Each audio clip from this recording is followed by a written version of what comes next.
pessoal, sejam todos bem-vindos à continuidade da nossa disciplina de História da Filosofia Antiga. Hoje nós entramos numa outra fase da disciplina, que na verdade se constituirá de 4 aulas. Platão, parte 1, que é esta, Platão, parte 2, posteriormente Aristóteles, parte 1 e Aristóteles, parte 2.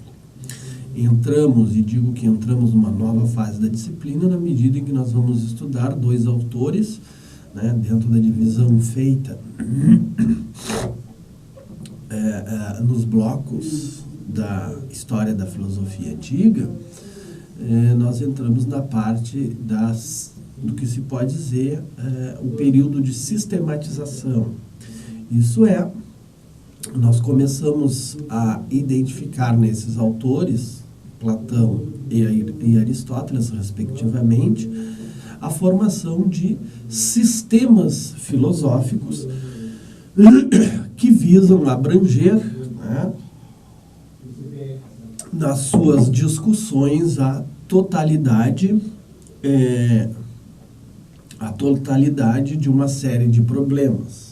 Vemos que, por exemplo, Platão inaugura o que se pode chamar de metafísica na filosofia, e Aristóteles, por exemplo, também contribui para esse aporte à metafísica, mas também, através das suas obras éticas, e principalmente a Ética Nicomaqueia, inaugura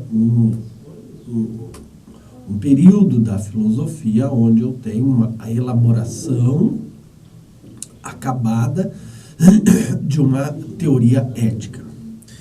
Então, nesta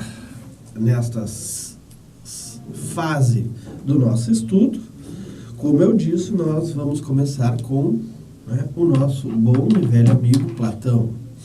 Há quem diga, não sei se com muito exagero ou não, deixo esse juízo de valor a vocês, depois que estudarem bastante, né, sobre filosofia, e particularmente sobre filosofia antiga, o julgamento de que alguns dizem que a filosofia começa com Platão e termina com Aristóteles, e posteriormente na filosofia nada mais é do que notas de rodapé em relação a esses 2 autores. Bueno, então eu preparei nessas 2 intervenções de Platão primeira parte e Platão segunda parte.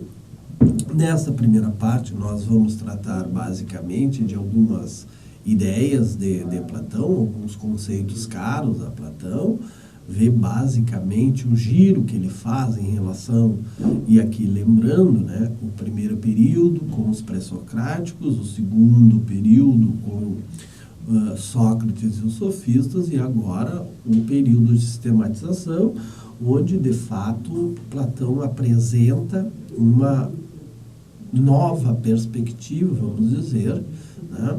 Primeiro com a sistematização das suas ideias, buscando um certo giro, vamos dizer, na filosofia, quando traz para as discussões a possibilidade do conhecimento, né? Ou seja, uma teoria que começa a dar explicações a respeito da possibilidade do conhecimento, que para Platão, digamos, é possível. Ele não assume, que nem seus predecessores, vamos dizer, como nós vimos, né, quer um relativismo epistêmico, quer um ceticismo epistêmico, ou mesmo até um niilismo epistêmico, mas assume a possibilidade efetiva de se chegar ao núcleo do conhecimento, ou seja, a verdade buscada por um determinado processo. Deve ser dito, de início, que numa disciplina de história da filosofia antiga, e talvez mesmo as outras disciplinas de história que compõem o currículo de vocês, é muito difícil, quer num curso presencial ou mesmo num curso EAD, fazer um esgotamento daquele período. Certamente, né, em razão disso, há disciplinas complementares, como seminários de filosofia antiga, seminários de filosofia medieval, onde é possível fazer um aprofundamento desse período. Logo, o que nós estamos trabalhando, e agora principalmente esses dois, Platão e Aristóteles, né, eu pretendo muito mais apresentar para vocês, fazer uma apresentação, tentando mostrar alguns encaixes, algumas articulações, o que significa apresentar alguns conceitos, né, que me parecem fundamentais no pensamento desses dois autores. Mesmo porque, né, estudar Platão, em geral, nós poderíamos disponibilizar um semestre para o estudo de Platão, e mesmo quando se quer fazer um trabalho um pouco mais aprofundado, pegar das suas obras somente um diálogo e trabalhá-lo, nós teríamos material para um trabalho de um semestre inteiro, né? Então, essa primeira observação é para dizer para vocês que muito do conhecimento posterior a essa disciplina, ou mesmo concomitante a essa disciplina, vai depender da busca de vocês, quer, né, se dirigindo a nós, a equipe, digamos, solicitando uma bibliografia mais aprofundada, enfim, quer por leituras particulares, né, que vai dar um pouco esse aprofundamento. Aqui, muito mais se quer apresentar e talvez estimular, através de algumas problematizações, que vocês possam dar continuidade ao estudo. Dito isso, então, nessa primeira parte, né, ou a parte 1 de Platão, eu vou tratar dessas questões que dizem respeito a uma parte do seu sistema, e na parte 2 eu vou, né, tratar um pouco da questão do âmbito da ética e da política em Platão. Bueno, o que nós temos a dizer primeiro? Eu costumo, sempre quando nós vamos dar uma olhada em alguns clássicos sobre Platão, e nós temos grandes especialistas, né, atualmente, durante a história, comentadores, né, de Platão, muito balizados, né, se fala muito da vida e obra, né, e essas coisas de vida e obra mais particulares de Platão, eu deixo ao encargo de vocês essa busca, porque não gostaria de me deter a isto, né? Não é que seja uma perda de tempo, mas nós perderíamos, de fato, alguns minutos importantes, né? E aí, nesse sentido, dando privilégio às suas ideias, não propriamente um descorrer sobre a sua vida. Então, não vou tratar especificamente sobre o clássico, assim, vida e obras, né? Algumas características que nós podemos dizer, assim, do pensamento de Platão, né? E certamente eu não vou esgotar todas essas características, eu vou apontar algumas que me parecem bem importantes para entender um pouco o funcionamento, né, do pensamento de Platão. A primeira observação, e tiro essa observação, né, essas características, basicamente, do Reale, embora se possa achar em outros autores, é que Platão renova o significado do mito, uma delas, um aspecto, né, apresenta uma fundação, vamos dizer, inaugura aquilo que se entende em filosofia sobre, né, o que é a metafísica, através da sua divisão de mundo, e apresenta uma dualidade de pensamento, quer em relação ao homem, quer em relação ao mundo.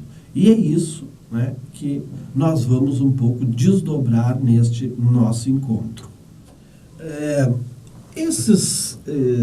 Desses três aspectos, eu gostaria de salientar, né, o aspecto da renovação do mito, né, a fundação da metafísica, com a divisão do mundo e mesmo a dualidade, né, relativa ao homem e ao mundo. A primeira característica, ou seja, nós vimos que há uma passagem de uma explicação simbólica e mitológica, né, do mundo para uma explicação racional da explicação dessa própria, né, desse mundo que nós estamos inseridos, e que isso é uma das marcas da filosofia. Mas em Platão nós observamos uma coisa curiosa, que é a retomada de novo do mito, né? Ou seja, o que eu estou chamando aqui de uma certa renovação do mito, na medida em que Platão faz muito uso dos mitos, mas esses mitos perpassados por uma racionalidade e não simplesmente como uma explicação simbólica, mas talvez como uma explicação, um discurso racional representativo daquilo que Platão quer nos expor. Então essa me parece uma observação extremamente pertinente em relação a essas categorias. Há entre os especialistas uma certa divergência quanto às obras de Platão, né, as que grande parte não chegaram, que são divididas entre as doutrinas escritas, basicamente, as suas cartas e os seus diálogos, ou seja, uma outra também inovação em filosofia, porque Platão vai escrever num estilo literário do discurso, do diálogo, desculpem, né? E que, como, vamos dizer assim, com o decorrer da formação de vocês e mais leituras, vocês vão observar, né, que é uma característica que outros autores, digamos, vão ter estilos diferentes, que isso também é uma coisa interessante. Em filosofia nós conseguimos identificar o gênero literário, ou o gênero que aquele filósofo escreve, né? E nós então temos uma grande divisão entre doutrinas escritas e doutrinas não escritas, né? Nós temos autores que defendem, né, a ideia de que há doutrinas, através de uma análise profunda dos diálogos de Platão, né, que algumas obras, né, ou não foram escritas ou não chegaram até nós, porque em vez da passagem das suas ideias escritas, havia uma passagem centrada na oralidade. Mas esse, de novo, é um outro problema que é pertinente, mas que nos tomaria, né, grande parte do tempo para fazer uma discussão. No livro base, o professor João faz uma certa referência a isso, né, até com indicações bibliográficas para quem se interessar. Mas o meu interesse principal aqui é trabalhar com o que se usa classicamente, que são as doutrinas escritas, ou seja, o material que nós temos de Platão para poder trabalhar, ler e conhecer as suas ideias. Em geral, se divide as obras de Platão, né, e com as suas obras está vinculada o seu pensamento, em três grandes blocos, né, durante a sua vida. Os escritos chamados da juventude, os escritos da maturidade e os escritos da velhice. Certamente, cada um com as suas características próprias. Por exemplo, Nos escritos da juventude, nós temos o que se chama o Sócrates vivo, ou o Sócrates histórico. Sócrates histórico. Vamos dizer que o que se conhece de Sócrates, né, foi grande parte porque pelo que Platão escreveu, não foi o único, mas né, Platão, enquanto discípulo de Sócrates, expressa suas ideias através dos seus diálogos.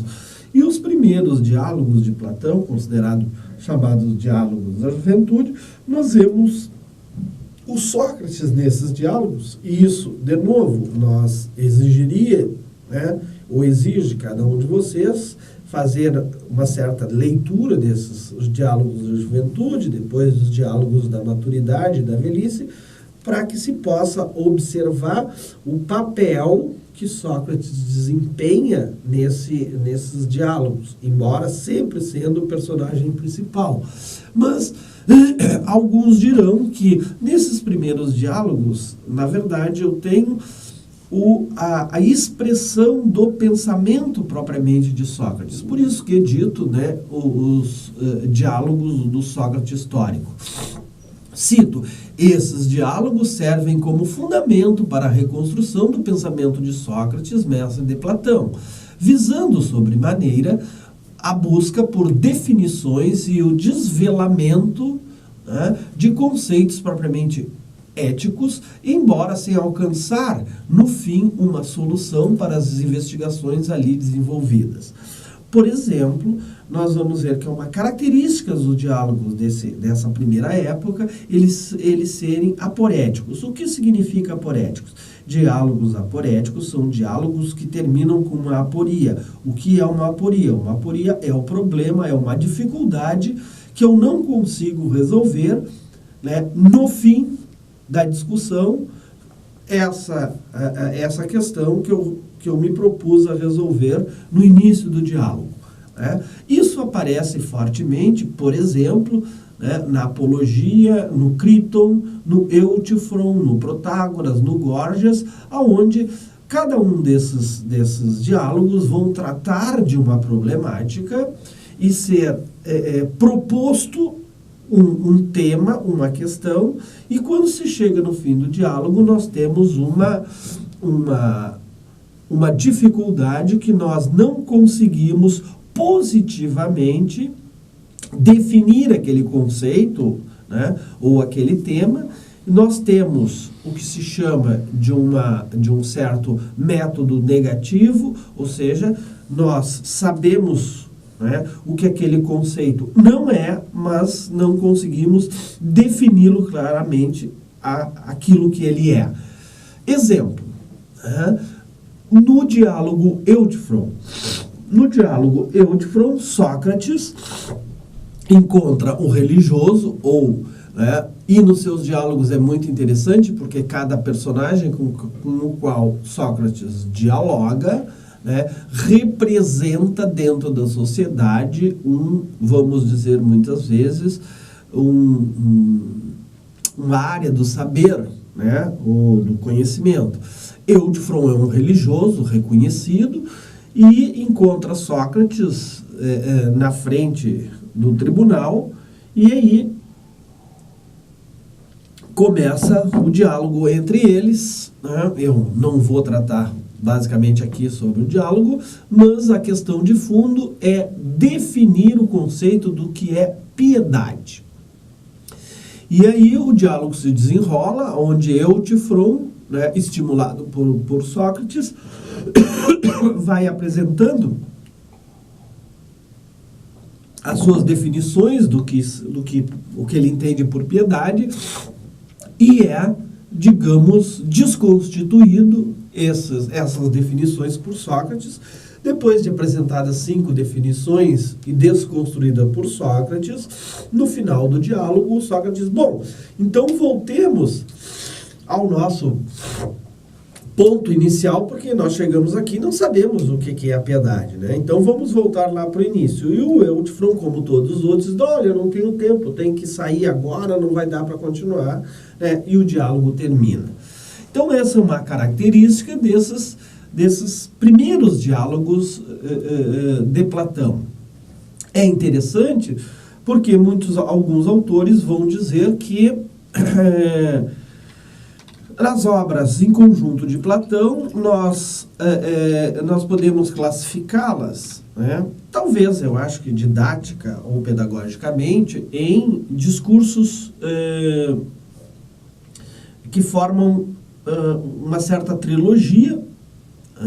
Por exemplo, alguns defendem que o Euthyphron, a Apologia e o Críton constituem o processo de julgamento de Sócrates e sua prisão, porque o Euthyphron, quando Sócrates está indo ao fórum para saber da acusação sobre ele, na Apologia ele faz sua defesa, e no Críton, digamos, ele está já na prisão e é proposto para ele, né, pelos seus companheiros, para a fuga da prisão e evitando a morte. Outros, como Miguel Giovanni Reale, vão dizer que há uma tetralogia, ou seja, não 3 diálogos, mas 4 diálogos compõem, né, um certo encadeamento de temas em Platão. O exemplo que eu dei da trilogia pode ser, a este exemplo pode ser acrescentado, né, o Fédon, né, que nós teríamos o Fédon, que já é de uma segunda época de Platão, mas que comporia, né, junto com o Euthyphron, a Apologia e o Críton, né, uma tetralogia, porque é a descrição de quando Sócrates, na prisão, né, trata sobre o problema da alma, e quando é descrita a morte de Sócrates ao tomar cicuta. Bueno, além desse período da juventude, nós temos o período da maturidade, que vai se caracterizar, por exemplo, em diálogos onde aparecem, né, ou surgem as teorias propriamente de Platão, a teoria das ideias, que vão modificar o eixo da pesquisa para um âmbito da metafísica. Por isso, né, um dos aspectos da teoria do pensamento de Platão é a fundação, né, o desenvolvimento da metafísica. Os 4 últimos diálogos, ou seja, o Fédro, o Banquete, a República, do seu livro 2 a 10, e no Fédon, nós podemos identificar, de fato, o pensamento de Platão, ou seja, as ideias de Platão propriamente dito. Se nos diálogos da juventude nós temos a expressão, né, das ideias básicas de Sócrates, na maturidade nós temos, né, o Platão apresentando o seu pensamento propriamente dito, e podemos dizer já se despreendendo das ideias de Sócrates, né? E por isso, né, esses diálogos são centrais desse período, né, esses últimos 4 que eu citei, que é composto então pela elaboração das alegorias e dos mitos, e que se percebe a qualidade literária de Platão. E, por fim, no último estágio, chamados diálogos da velhice, né, que nós temos entre eles, né, e muitos considerados assim, diálogos profundos e difíceis, né, de Platão, o Parmênides, o Teeteto, por exemplo, o Filebo, aonde uma das características básicas desse grupo de diálogos é a análise crítica da teoria das ideias, dos problemas que ela suscita, bem como uma preocupação mais marcadamente epistemológica, ou seja, com as questões relacionadas à natureza do conhecimento. Ou seja, então nós temos 3 períodos, né, do pensamento de Platão, onde na velhice ele não abandona, né, a sua teoria, mas, por exemplo, começa um processo de revisão, começa a identificar algumas falhas, embora né? Não necessariamente as respondendo, mas faz, digamos, uma análise crítica das suas obras. Interessante que, sob um determinado aspecto, né, vocês possam, ao longo da formação de vocês, ir fazendo leituras de cada um desses períodos, até para poder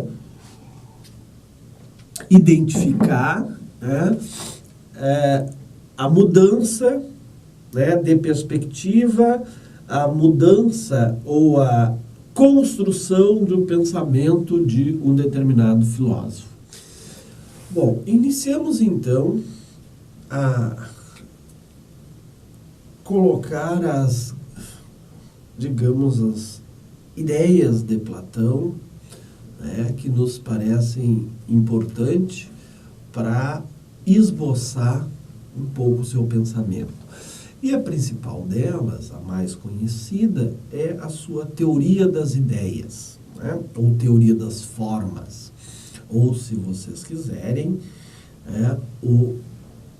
a teoria da coisa em si, da essência. Basicamente, vocês vão observar que a teoria das ideias se desdobra em outras teorias, e todas essas teorias de Platão estão, de certa forma, encaixadas, né? E por isso a gente fala de uma sistematização do pensamento de Platão. Pontualmente, elas se encontram expressas no Fédon, né? E não que não esteja em outras, e na República.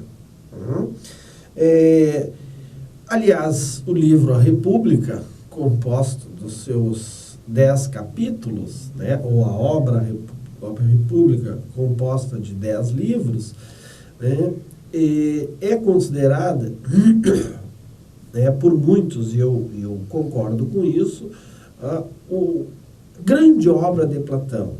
As outras são importantes, mas ali, né, é um tratado que aborda, né, âmbitos da filosofia que a gente pode, digamos, fatiar dentro daquela grande obra. Ele trata de questões da justiça, questões de ética, questões de política, questões de metafísica, questão de educação, questões de epistemologia, enfim, né? A República concentra, vamos dizer assim, né, ou expressa, né, ao concentrar esses temas, ela expressa, né, um pouco, né, ou até diria grande parte, o sistema de Platão. Ora, no que se constitui a teoria das ideias e, junto com ela, né, as outras teorias? Platão faz uma divisão do mundo, e aí a fundação da metafísica. Platão, nas suas análises, vê o mundo cindido entre o que ele vai chamar de mundo inteligível, né, ou mundo suprassensível, e o mundo sensível. Então, nós temos uma primeira cisão do mundo. O mundo sensível é aquele mundo que nós temos acesso pelos nossos sentidos, pelo aquilo que vemos, né? E o mundo inteligível nós temos acesso pela nossa capacidade de raciocinar, ou pela nossa intelecção, né? Platão, né, uma leitura feita depois, né, que há um outro mundo, né, muitas vezes paralelo a esse, enfim, né, algumas leituras que se faz de Platão, por exemplo, que nem os medievais fizeram, a estrutura de Platão serviu muito para o cristianismo, né, de colocar uma vida, né, nesta terra e uma vida, né, no paraíso, dependendo de como o sujeito agiu, né, o mundo sobrenatural. Mas em Platão nós encontramos exatamente essa divisão. E Platão vai dar uma prioridade ao mundo inteligível, né? Isso aparece, por exemplo, no Fédon, aparece na República, né? Mas essa divisão ela não é simplesmente uma visão, vamos dizer, gratuita. Por quê? Porque há elementos subjacentes aí. Ora, como é que Platão vai explicar, né, a possibilidade, né, de um conhecimento efetivo da verdade? Vejamos que a busca de um filósofo é a busca pela verdade. Essa é uma característica do surgimento da filosofia. Nós vimos que alguns sofistas inviabilizavam essa questão de chegar à verdade, e uma verdade absoluta, uma verdade plena, né, na expressão de Protágoras, que o homem é a medida de todas as coisas, né? Então tornava-se um certo relativismo epistêmico. Em Platão nós temos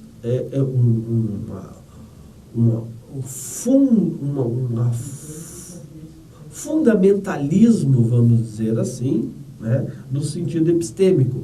Isso significa, é possível chegar às verdades últimas. Né?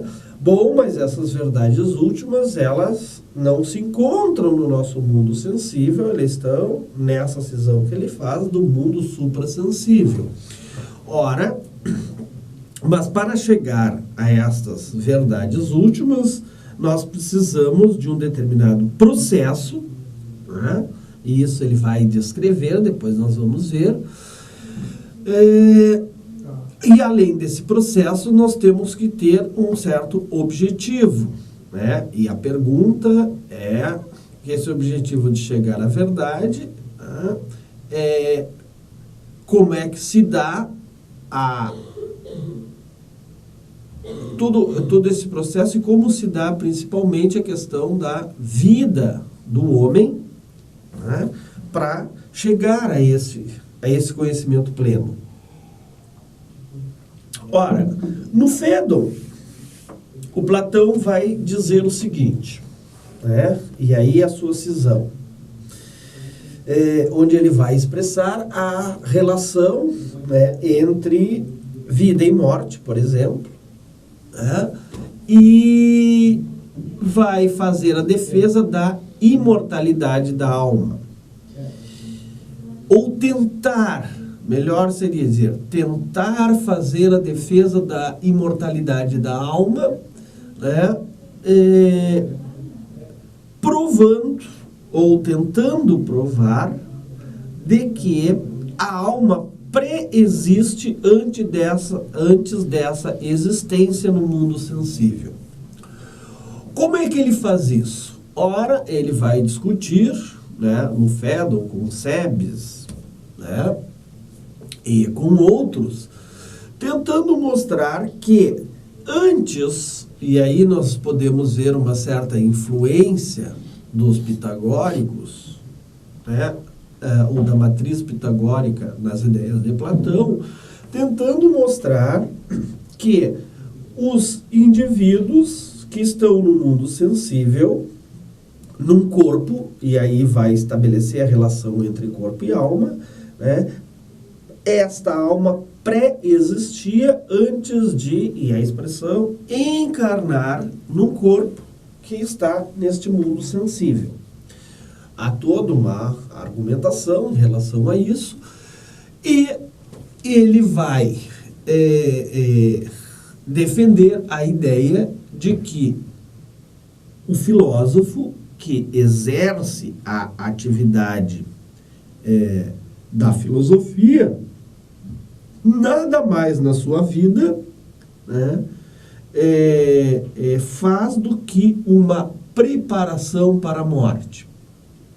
Ou seja, de fato, o nosso mundo, né, esse que nós vivemos, ele não é um mundo real, digamos, mas é um mundo de imagens, de cópia, né, que está preso a um corpo e que o maior desejo daquele que exerce atividade filosófica é o desprendimento dessa alma em relação a esse corpo. Então, de novo, ele vai trabalhar toda uma relação entre corpo e alma, ou prazeres corporais, que muitas vezes, né, levam o indivíduo ao esquecimento, né, ou, como ele vai chamar, uma certa demência da alma em relação, né, a ser movido pelos prazeres corporais, né, ou pelos prazeres sensíveis. Logo, nesta verdadeira realidade, que é o mundo suprassensível, o indivíduo, né, alcança através do desprendimento desse corpo, mesmo porque este corpo é perecível e a alma é imperecível. Ora, o que Platão está nos dizendo aqui, que o conhecimento, por exemplo, ele é um conhecimento prévio que nós trazemos e que, por um processo que ele, né, vai tirar de Sócrates, né, da maiêutica, o processo maiêutico, nós podemos relembrar, né, aquele estado anterior de estar num corpo, no mundo sensível. Nós podemos relembrar, né, as experiências que tivemos e principalmente o conhecimento que trazemos. Então, aí entra a chamada teoria da reminiscência ou da anamnese, que é nada mais do que relembrar o conhecimento já adquirido anteriormente, né, que nós já trazemos. Ou seja, os indivíduos não nascem como uma tábula rasa, eles já trazem conhecimento. E esse conhecimento deve aflorar, por exemplo, pelo processo de maiêutica, onde eu faço esse indivíduo recordar do conhecimento que ele tem. Notem aqui o aspecto pedagógico, né, da teoria da reminiscência. Por quê? Porque para Platão, conhecer é recordar. Ou seja, tudo que conhecemos provém de um tempo em que a alma estava separada do corpo. Ora, o que nós temos aqui em termos de uma construção sistemática? Eu tenho uma divisão do mundo, onde eu tenho um mundo inteligível, um mundo sensível. Eu tenho um processo de busca do conhecimento verdadeiro, que se encontra no mundo inteligível, né, cuja é o meu objetivo. Esse conhecimento não se encontra no mundo sensível, ou seja, não se encontra no corpo, ele se encontra na alma, né, e é através da alma, pelo seu processo intelectivo, que eu chego a essas verdades. Mas não é uma verdade que eu simplesmente vá adquirindo, mas é uma verdade, aliás, é um conhecimento que eu vá simplesmente adquirindo, mas é um conhecimento que eu vou, nesse processo todo de chegar até a essência das coisas, a verdade das coisas, é um processo que eu vou só recordando. Nesse sentido, recordar, né, é, de fato, conhecer. Ora, mas que Platão vai dizer também? E entra um outro elemento interessante a respeito da criação desse mundo que foi cindido, que é o demiurgo. Notem bem que o demiurgo em Platão, né, não é, e aqui vamos ter um certo cuidado, porque muitas vezes se tenta, né, juntar peças que não se encaixam muito bem, né? Os deuses, quando Aristóteles, Platão falam num certo criador, vamos dizer assim, ou quando Aristóteles diz que o Deus é o amor, né? São deuses ou são figuras que não compartilham, por exemplo, do Deus judaico-cristão, da ideia de criação. No Timeu, basicamente, Platão apresenta essa figura do demiurgo. Quem é o demiurgo? O demiurgo é o artífice do mundo sensível, no sentido em que cria este mundo tendo como modelo o mundo inteligível, que é uma cópia imperfeita do mundo inteligível, ou seja, do mundo das ideias. O que significa isso? Ora, o demiurgo, vamos dizer, pega o material que pré-existe no mundo suprassensível e constrói, né, todo o mundo inteligível. Mas as ideias, e daí agora nós vamos entrar nas ideias, as ideias precedem a este mundo sensível. Ou seja, o material constitutivo do mundo sensível, né, que é organizado por esse demiurgo, né, ele nada mais é uma cópia de formas ideais. Ora, e como é que nós reconhecemos essas formas ideais? Como é que nós podemos dizer que elas existem? Podemos dizer que elas existem porque nós, ao observar um mundo sensível, né, identificamos, e aí vem uma outra teoria de Platão, que esses particulares participam de algo maior. Um exemplo que eu gosto muito, assim, uma analogia que eu gosto muito, é quando eu desenvolvo uma forminha, né? Eu gosto muito de doce, gosto de cozinhar, então eu consigo desenvolver uma forminha única com a cara do professor Pedro, né? Então eu tenho aquela forma, né? E a partir daquela forma eu vou botando massinhas e vou fazendo em cima da mesa e vou botar no forno. E depois trago aqui para a universidade, para os meus colegas, para, né, os meus alunos e distribuo aquela, né, aquela bolachinha com a forminha do professor Pedro. Ora, esses vários biscoitinhos e bolachinhas que eu fiz, né, com a carinha do professor Pedro, elas surgiram de quê? De uma matriz, de um modelo, ou se vocês quiserem, como vocês vão encontrar na literatura, de um arquétipo. Tá?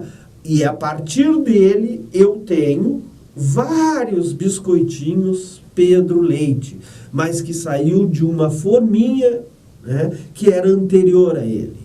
Ora, esta forminha é o biscoitinho do Pedro em si, ou é a essência de todos os outros biscoitinhos do professor Pedro que ele distribuiu.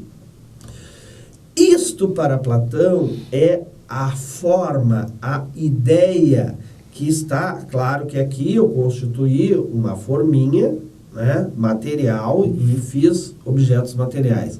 Mas em Platão, esta forminha está no mundo inteligível e ela serve de base para as outras forminhas que se apresentam no mundo sensível. Se vocês quiserem uma outra analogia, como é que eu sei que existe o belo em si? o bom em si. Porque eu vejo no mundo sensível coisas belas. Porque eu vejo, né, coisas boas no mundo sensível. E elas estão ligadas, todas umas às outras, a uma forma ideal, que é o belo em si mesmo, o bom em si mesmo, através dos quais essas, né, situações particulares participam, se vocês quiserem, é como um desprendimento, né, de uma unidade para as coisas particulares. Ou, se vocês quiserem também, sobre, né, pairando sobre a multiplicidade que nós vimos no mundo sensível, paira uma unidade, aonde, digamos, dessa unidade, as pequenas coisas particulares estão grudadas ou participam, devem sua existência a algo que está acima delas. Platão aqui, por exemplo, dá conta, responde à questão da relação entre o uno e a multiplicidade, que nós vimos em encontros anteriores, né? Um problema já colocado pelos pré-socráticos. Na medida em que eu identifico que as várias multiplicidades, elas compartilham de alguma coisa comum, e esta alguma coisa comum é uma unidade que inclusive não está neste mundo sensível, mas está no mundo inteligível, no mundo suprassensível. Ora, então nós temos aqui uma certa ligação, vamos dizer, ou uma costura, né?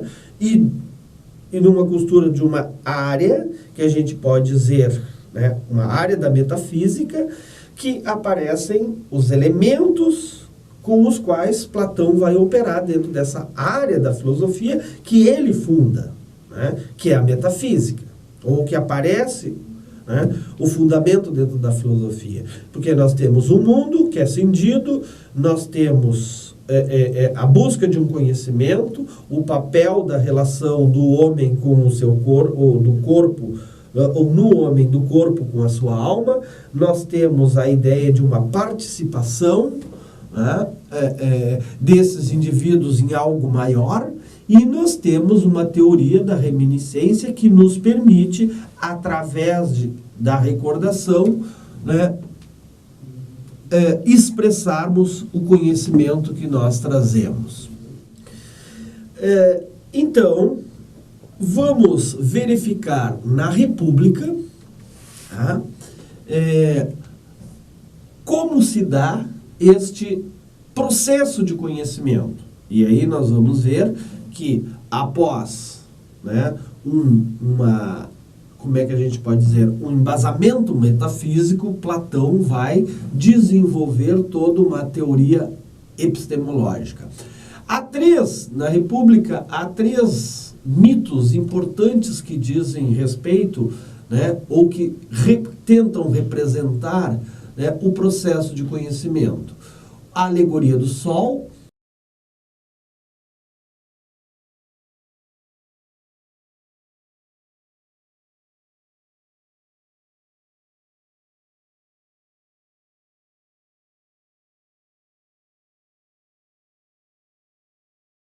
né, a alegoria da linha e dos níveis de conhecimento,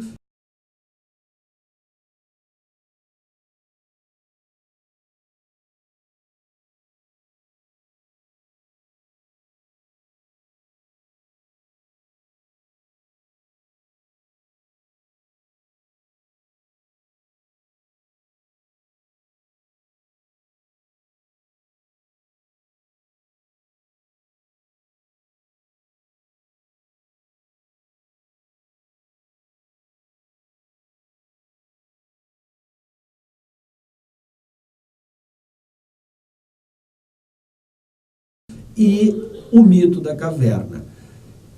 E no próximo encontro nós vamos iniciar exatamente pelo mito da caverna e posteriormente ver os seus desdobramentos, né, no âmbito da ética e da política em Platão. Muito obrigado e até a próxima.